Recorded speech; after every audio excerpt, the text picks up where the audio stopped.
नमस्कार। कक्षा 8 के लेसन कोयला और पेट्रोलियम में हमने कोयला और पेट्रोलियम के बारे में जाना। हमने यह भी जाना कि पेट्रोलियम के विभिन्न संघटकों को पृथक करने की प्रक्रिया पेट्रोलियम का परिष्करण कहलाती है। यह प्रक्रिया पेट्रोलियम परिष्करणी यानी पेट्रोलियम रिफाइनरी में संपादित की जाती है। पेट्रोलियम परिष्करणी में पेट्रोलियम के विभिन्न संघटकों को प्रभाजी आसवन विधि द्वारा पृथक किया जाता है। आसवन का अर्थ होता है वाष्पन प्लस संघनन, यानी लिक्विड का पहले वाष्प अवस्था में बदला जाना और फिर उस वाष्प को ठंडा करना यानी संघनन करना। यह प्रक्रिया होती है आसवन। हमने जल के शुद्धिकरण के लिए आसवन की विधि के बारे में भी पिछली कक्षाओं में पढ़ा है। प्रभाजी आसवन में पेट्रोलियम के संघटक आसवित होकर अलग अलग तापक्रम पर प्राप्त होते हैं। इसके लिए प्रभाजी आसवन स्तंभ होता है।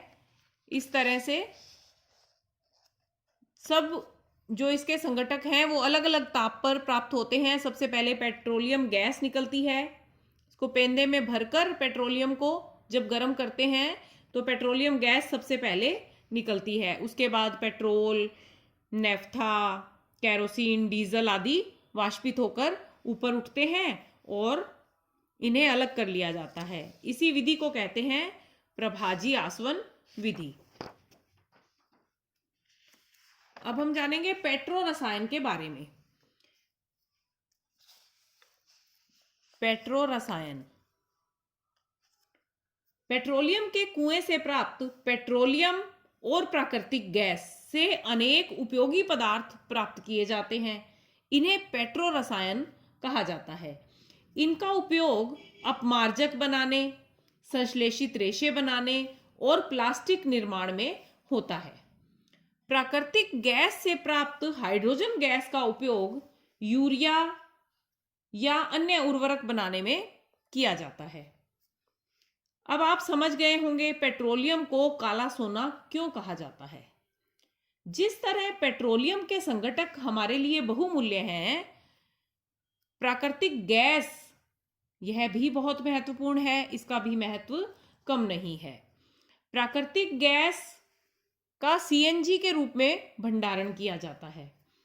प्राकृतिक गैस का परिवहन पाइपों द्वारा सरलतापूर्वक किया जा सकता है।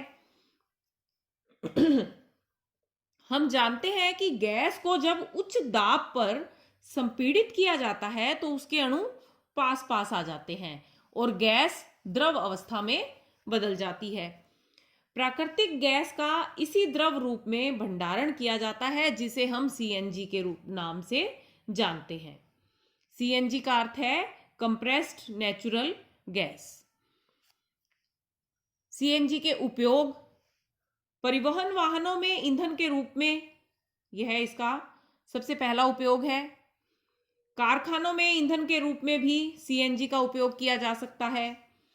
परिवहन वाहनों में ईंधन के रूप में सीएनजी का उपयोग अधिक उपयुक्त माना जाता है क्योंकि यह कम प्रदूषणकारी है और इसका आपूर्ति भी इसकी काफी आसान होती है। राजधानी दिल्ली में चलने वाले अधिकांश ऑटो रिक्शा सीएनजी से ही चलाए जाते हैं।